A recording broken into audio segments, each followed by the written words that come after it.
As we turn a page on a new calendar year, we look back at 2023. So many incredible resources shared, the brave client voices that highlighted their resiliency, uncertainty, loss, and hope. This year brought over 20 new episodes shared, social platforms grown, and the exciting momentum for the new year ahead. What an exciting year. Welcome to Wondercast, a community collaborative podcast supporting families navigating the complexities of chronic illness. Join us today as we take a Wondercast glance at the greatness of 2023, a year in review.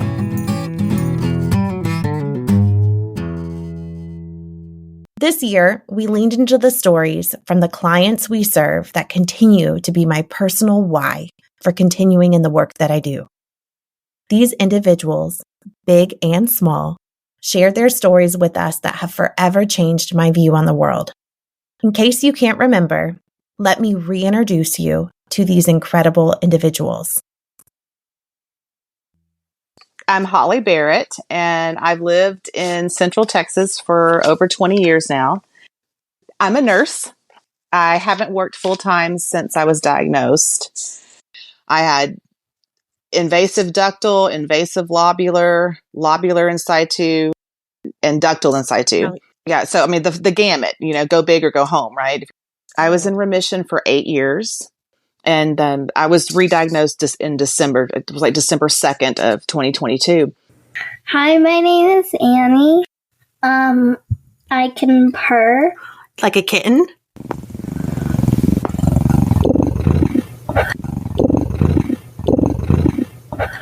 That's amazing. Hi, my name's Henley. I can sing. I love you, a bushel and a peck, a bushel and a peck, and a hug around the neck, a hug around the neck, a bushel and a peck. Hi, I'm Halen. I love to play volleyball. My name is Kristen, and I am a mother to 4 amazing kiddos. I have received an amazing gift of a heart transplant.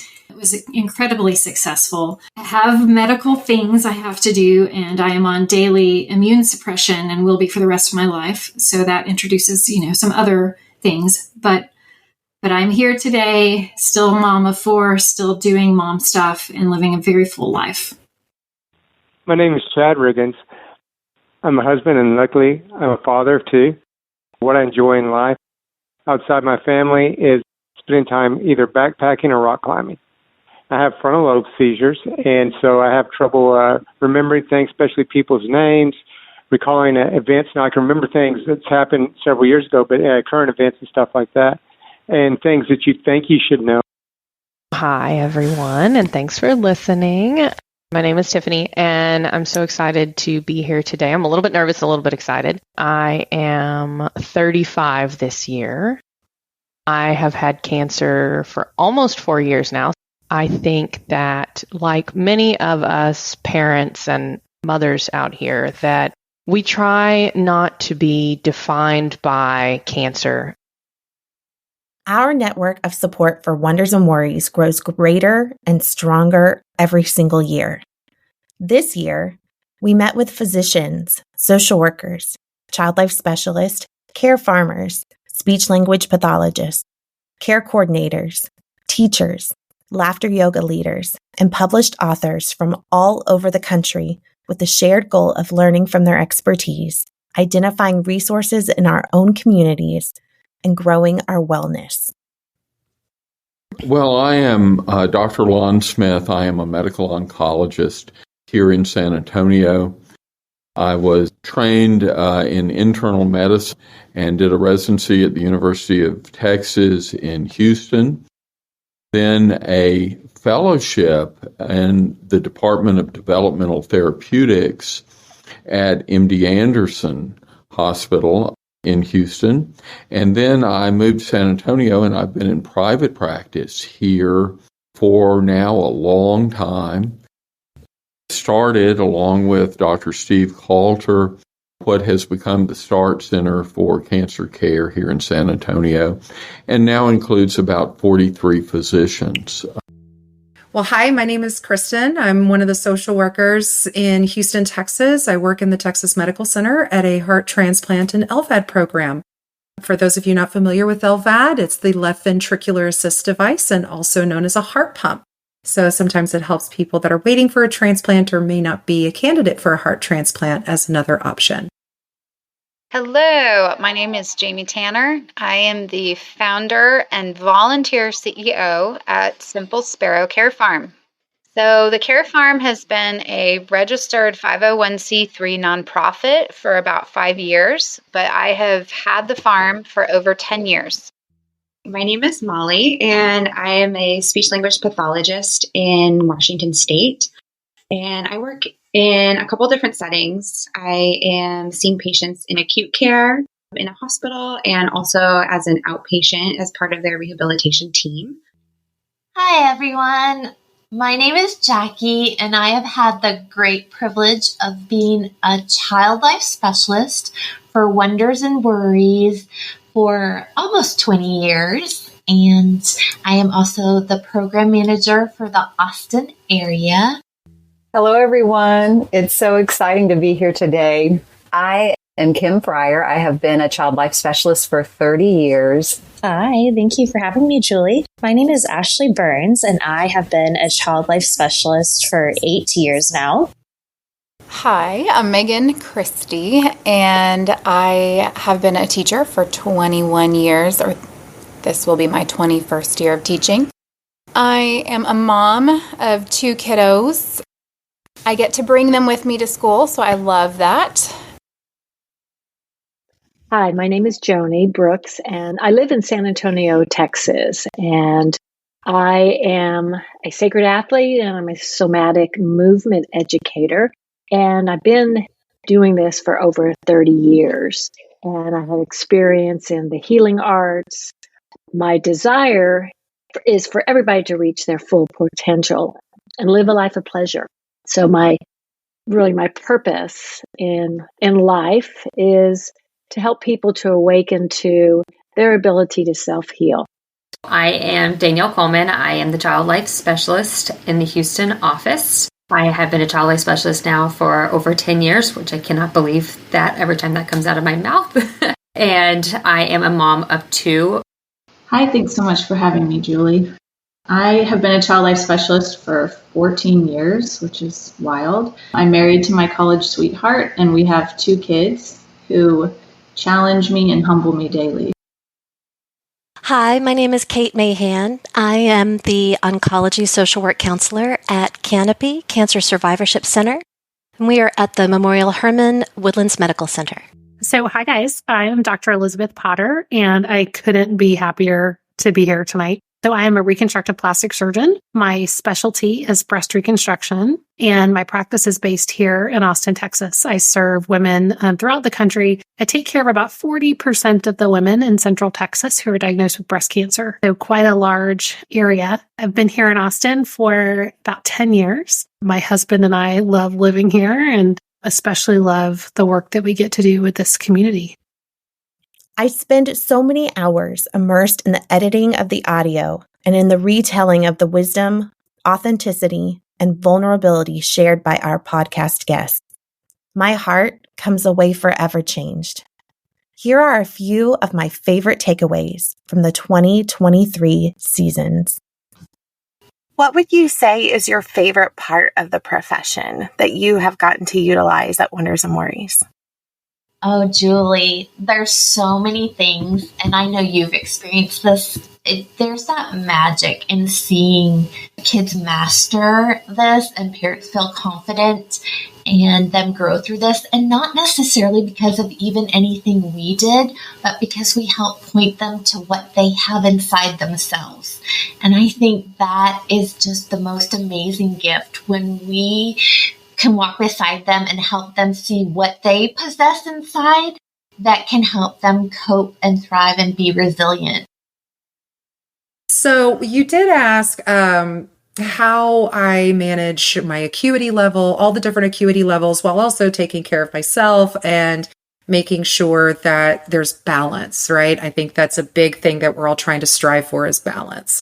And I think that for those helping professionals that are listening, that finding that is important and having a self-care protocol. So if, let's say, it is a particularly demanding day, or there is a day where it is there is a very high acuity. Definitely found me outside, kind of walking laps around the hospital in between evals just to get a little vitamin D. And I think that giving ourselves permission as helping professionals to fill our own cup so that we can continue to pour into others. My sisters and my mother worked really hard to make my hospital room very motivating. They all are fabulous at design. They went and got all kinds of pictures of me with my children and traveling and family vacation type photos. And they had them blown up, in 11 by 16 type sizes. And those were postered like wallpaper all over my room. And I think that made a tremendous difference for me, because the person that was in that bed was not the person in those photos. I'm sorry. But being able to see that girl up there and know those are the kids I'm trying to get back to, it made every single day, every single task that came my way so much more doable. Are you still able to have a fun summer if someone in your family is sick or recovering? Yes. Yes, you can, right? It might be sad, but just because someone's sick doesn't mean you can't have fun. The fun just might look a little different this year, right? I don't really know yet how it'll play out this time. But the first time around, my children got to witness. I mean, they saw people who brought us food. They saw people who visited me in the hospital. We had a lady from our church who would come and get my dirty laundry and wash it and bring it back clean and folded. And I mean, you can't teach that. I really think that it's made them who they are. It's going to get better, like anything else. And sometimes you lose sight of that, but it'll get better. You can't be stuck in the day. Definitely. And every little thing you can do, for me, that helped out a bunch, was trying to do the best I can to pursue a normal life, the activities and stuff. You have to prioritize or adjust. I've had to readjust the level I hold myself to. But, realize the main thing, when it's all said and done, your family's going to love you. They may be embarrassed of you at times, but they're going to love you and they're going to be there for you. I think that being a doctor involved with clinical trials has been a really rewarding place to be. And sometimes you can really be present at a miracle, because we saw things, for instance, when we were using pembrolizumab for patients with melanoma, that were just absolutely remarkable. And there were stunning responses to it. So I think if you have a malignancy for which there is no good treatment, you should think about whether you should try, because if you do try something, there is really the hope that you can find something that really leads to a spectacular result. I can remember very distinctly, I went to MD Anderson and I was asking them, what can I do? How can I surpass this? Well, the people that live for a long time, what makes them different? And the lady there, she told me, she said, the people that I see that live the longest, it's because they are not defined by their illness. They don't let it define them. They're not person with cancer. They are person, right? And so I try my hardest to make sure that I do other things as well. In my own practice, I love educating patients. I love listening to patients. And it's not just me, it's the entire team. I think the best way for me to describe what I believe in would be just to kind of walk through that. So before I ever meet a patient, we review the history in detail, the imaging, the receptor types, the size of a tumor, the previous treatments. I have all of this very detailed information in front of me. So I don't spend the majority of my visit going through the medical details, right? I think that in order to really understand the right options for you, you need for someone to get to know who you are. I'm one of those doctors out here that, and there's lots of us, that have so much admiration and respect for the families that are in this fight. And I want you to know that we love the work. We're here for you. I wake up every day excited to go help people, right? I want you to know that there are doctors like me out here that aren't just doing this because it's our job, but are doing this because the universe sent us to you, and we are all in. So get ready. One of the things I do want to touch on, because it does come up a lot with some of our parents and our kids in Wonders and Worry, about this concept of guilt around receiving a heart from somebody else who has passed away.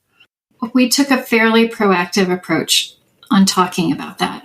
For the kids, I talked to them quite a bit about what it means to be an organ donor.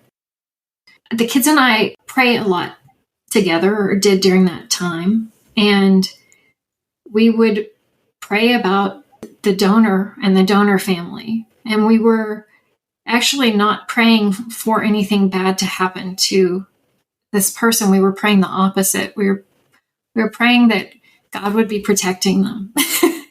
And I know that sounds really bizarre. It's a difficult thing to explain, but I wanted us to really walk through, this is why you would choose to be an organ donor.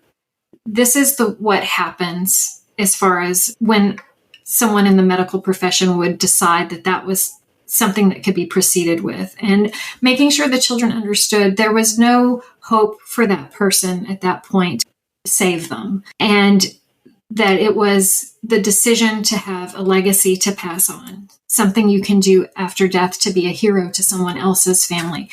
What I told the kids repeatedly was, if I am offered a heart, if I am given a heart, that heart will become part of our family, and we will treat that heart like a new member of our family, and we will love that heart, and we will take that heart everywhere we can and give that heart all the experiences we possibly can.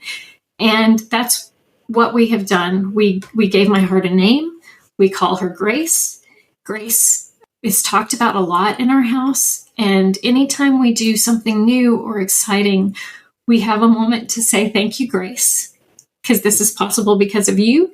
And thank you to Grace's family for allowing Grace to be part of our life. And then, we talk about, maybe this is the first time Grace has been here, or maybe this is the first time she's done snorkeling or seen the ocean, or all sorts of things. My biggest thing is that communication piece, like having that rapport with the parent and having that communication with the parent where I can text you or I can email you, or you feel safe to do the same, just so that the child knows that we are both here for you. We're both on the same page. But that has been just the biggest win that you can do, is to build that relationship between home and school to help support that kiddo wherever they are.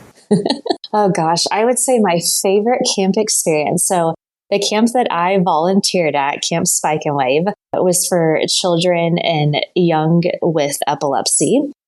And my favorite camp experience from that is one day we had a food fight, and it was a crazy but fun experience. We had all gone outside, and it was a planned event, but the kids did not know about it. So it was a surprise. And we had ketchup, we had mustard, we had mayonnaise, like bread, and we just had a massive food fight in the field.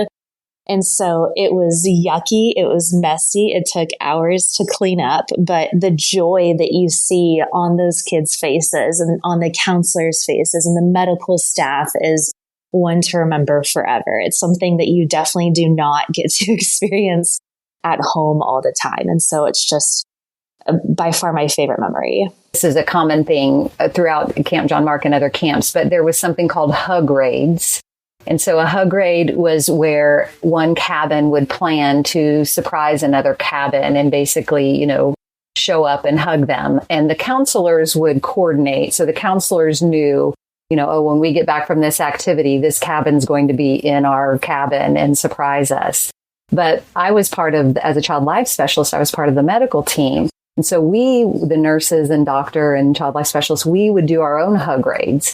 And so we had coordinated with the little boys' cabin and their counselors, and we hid in their bathroom, in their stalls. And the counselors were reading stories. We were probably in there 30 minutes, the nurses and the doctor hiding in the shower and the stalls while the counselors did their nighttime routine with these little boys. And then right when they were about to settle, we run out and we're like, hug raid. Well, I just really enjoy, helping people realize that they do have this potential to self-heal. And they also have the potential to spread this to others, through kindness, through the smile. I like to use about, just even being in a grocery store and then using your kindness, your smile when you're checking out, when you're, with the person behind you or in front of you, the person that you're checking out with too. A smile just goes so far, and it really can change the world. So even if you decide you don't want to do the laughing, maybe track how many times you smile during the day. It's really tough to stay mad if I start smiling. Yeah, I think the question that's the hardest to answer is, when will it be better? When is it going to change? And that can be related to a wide variety of things, but that's kind of the crystal ball question that I get almost without fail from every single family that I work with. And my answer to that question is always different because it depends on the diagnosis. It depends on, other variables. And I see my role in answering that question as being sort of like a flashlight. The question or the room that they're walking into in this diagnosis or the care of their loved one can be oftentimes dark and scary. And I want to provide the family with as much information as they're wanting to receive to help shine a light in that process. Like anything long and arduous, it will require you to pace yourselves. Take things one step at a time. Please trust yourselves to do what is best for you. Community helps. There are lots of ways to connect, whether it's with family or friends or faith or local support or online programs. When in doubt, please reach out. Children thrive within boundaries. Frankly, everybody thrives within boundaries and routines. And when we don't have those boundaries and we don't have those routines and we go, then we're creating this sense of fight or flight within the household, right? Of what's next? What's going on? What's happening? And it can be a good stress, right? I'm excited to go to Disney, but I'm also anxious about going to Disney. And because I'm anxious, I'm acting in this way. And because I'm acting this way, it's causing sibling rivalry and meltdowns in the house. And so how can we find the balance of creating positive memories within boundaries, within routines, and within structure? So I think in thinking through, we're all going forth to try and meet our children's needs in a fair way and not an equal way. And so I'll leave you with this quote to think about. It says, "To be loved equally is somehow to be loved less. To be loved uniquely for one's own special self is to be loved as much as we need to be loved." So just to remind yourself that equal is not the goal, but fair and unique is. Sometimes when our routine is going perfectly, right? Everything seems to be moving smoothly, but then all of a sudden we do have an outburst. All of a sudden we do have really big feelings in the house. And you're like, where did this come from? Something that I like to remind my parents of is HALT. And what does HALT mean? HALT means if a child is hungry, anxious, lonely, or tired, then this is not the time to have difficult conversations. This is a child that is deregulated and needs their basic needs met. Oh man, one of the things too I just love about it is I really do believe every human, regardless of your age, your background, your ability, you're here for a purpose, that your life matters. And so whatever it is that you're passionate about stewarding, whether it's a garden, animals, people, no matter what it is, I hope you find your flourishing. And if you are curious about the Care Farm, that's our big passion too. We want to help you find what helps you flourish. You are an important, amazing, valuable person. And sometimes we just need opportunities to see that and to experience it. Finally, thank you to our listeners that continue to check back each episode and help build the foundation for this WonderCast community. We are forever grateful. Be sure to tune back in as we open Season 5 with a brand new episode on January 15th. Such a great season to come. Thank you for tuning in to our podcast today. Please subscribe and continue to check back as our content is ever evolving. For questions or specific content-related requests, please send an email to podcast@wondersandworries.org.